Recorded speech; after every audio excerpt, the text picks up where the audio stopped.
Assalamualaikum warahmatullahi wabarakatuh.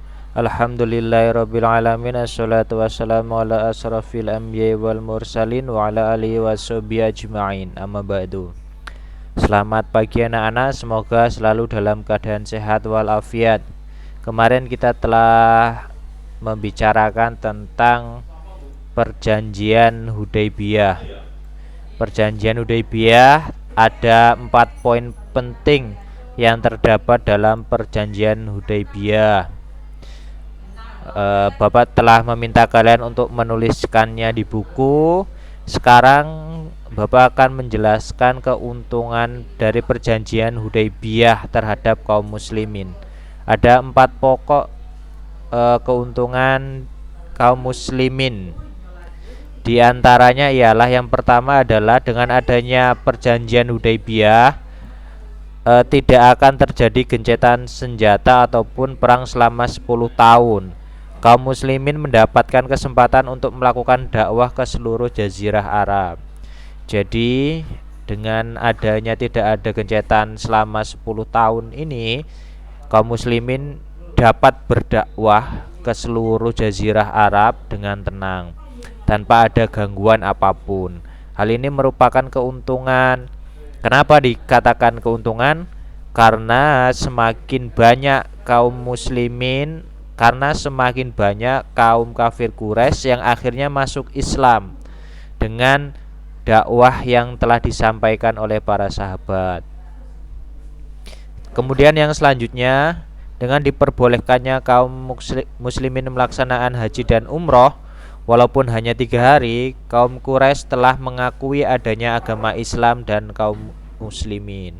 Jadi setelah diizinkannya melakukan ibadah haji dengan sendirinya, berarti kaum Quraisy, kafir Quraisy telah mengakui adanya agama Islam. Itu merupakan hal yang penting sehingga orang yang tadinya ragu ingin masuk Islam kini menjadi yakin dan percaya diri ketika mereka ingin masuk Islam dan menjalankan agamanya dengan maksimal.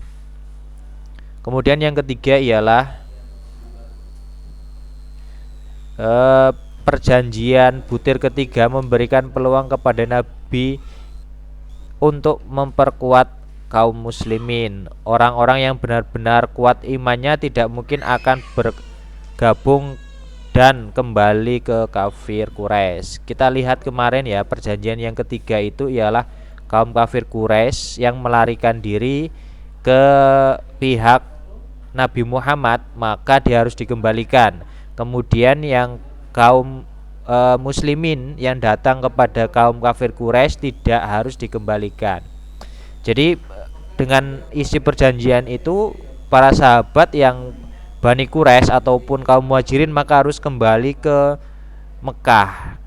Tapi itu tidak menjadi masalah. Bahkan karena dia kembali ke Mekah, dia bisa melakukan dakwah karena imannya yang sudah kuat.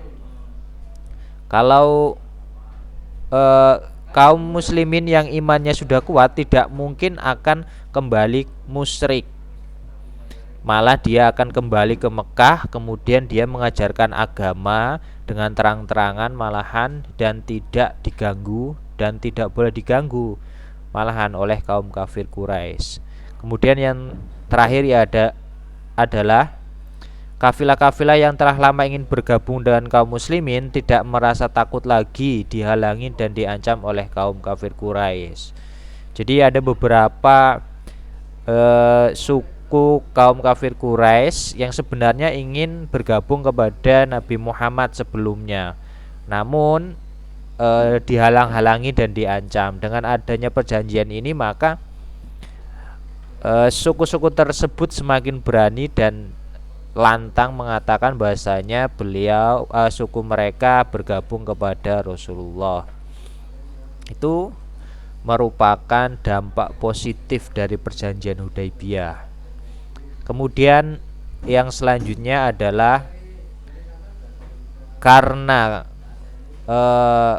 dengan perjanjian itu tadinya kaum kafir Quraisy atau perjanjian Hudaybiyah, kaum kafir Quraisy menginginkan kemunduran agama Islam, malah yang terjadi ialah sebaliknya. Akhirnya kaum kafir Quraisy itu ketakutan dan kembali mengancam ataupun memerangi suku Muslim yang telah masuk Islam ataupun suku-suku yang masuk Islam atau baru mau masuk Islam, diancam kembali dan bahkan diperangi. Melihat hal tersebut itu merupakan sebuah pelanggaran dari perjanjian Hudaybiyah, maka kemudian Rasulullah ini baru 2 tahun ya, baru 2 tahun terjadinya perjanjian Hudaybiyah, ternyata kaum kafir Quraisy telah melanggar isi perjanjian Hudaybiyah. Mereka membantu Bani Bakar yang menyerang Bani Huzai'ah. Jadi Bani Bakar dan Bani Huzai'ah itu sebenarnya sudah lama berperang. Bani Bakar itu merupakan teman dari suku Bani Quraisy, sementara Bani Huzai'ah ini adalah Bani yang telah masuk Islam ataupun suku yang telah masuk Islam. Kaum kafir Quraisy melanggarnya dengan apa? Mereka membantu kaum kafir Quraisy membantu Bani Bakar untuk menyerang Bani Huzai'ah yang telah masuk Islam.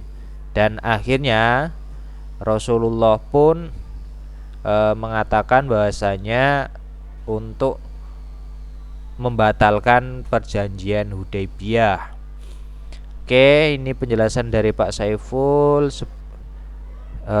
Mudah-mudahan bisa dipahami tentang perjanjian Hudaybiyah, manfaatnya bagi Rasulullah dan beberapa alasan kenapa suku Quraisy melakukan melanggar perjanjian Hudaybiyah. Bapak akhiri, wabillahi taufik wal hidayah. Wassalamualaikum warahmatullahi wabarakatuh.